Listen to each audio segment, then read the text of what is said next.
I would like to begin with a little experiment. In a moment, I'm going to ask if you would close your eyes and see if you can work out what emotions you're feeling right now. Now, you're not going to tell anyone or anything. The idea is to see how easy or perhaps hard you find it to pinpoint exactly what you're feeling. And I thought I'd give you 10 seconds to do this. Okay? Right. Let's start. Okay, that's it. Time's up. How did it go?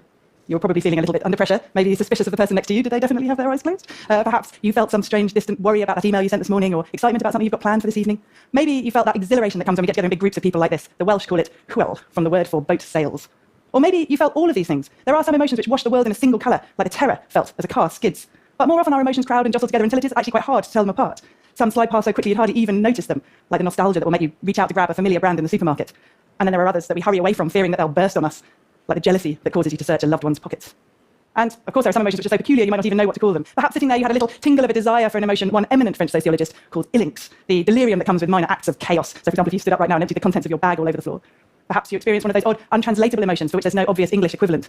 You might have felt the feeling the Dutch call gezelligheid, being cosy and warm inside with friends when it's cold and damp outside. Maybe, if you were really lucky, you felt this. Basorexia, a sudden urge to kiss someone.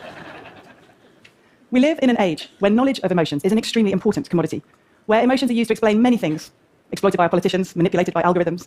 Emotional intelligence, which is the skill of being able to recognize and name your own emotions and those of other people, is considered so important that it is taught in our schools and businesses and encouraged by our health services. But despite all of this, I sometimes wonder if the way we think about emotions is becoming impoverished.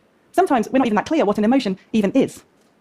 You've probably heard the theory that our entire emotional life can be boiled down to a handful of basic emotions. This idea is actually about 2,000 years old. But in our own time, some evolutionary psychologists have suggested that these 6 emotions, happiness, sadness, fear, disgust, anger, surprise, are expressed by everyone across the globe in exactly the same way, and therefore represent the building blocks of our entire emotional lives. Well, if you look at an emotion like this, then it looks like a simple reflex. It's triggered by an external predicament, it's hardwired, it's there to protect us from harm. So you see a bear, your heart rate quickens, your pupils dilate, you feel frightened, you run very, very fast.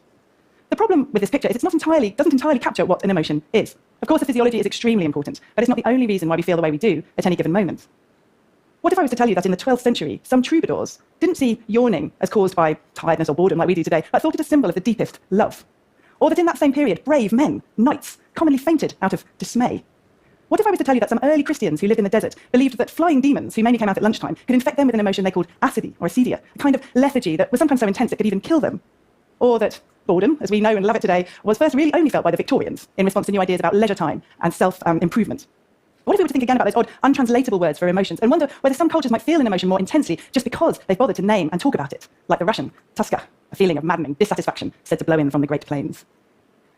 The most recent developments in cognitive science show that emotions are not simple reflexes, but immensely complex, elastic systems that respond both to the biologies that we've inherited and to the cultures that we live in now. They are cognitive phenomena. They're shaped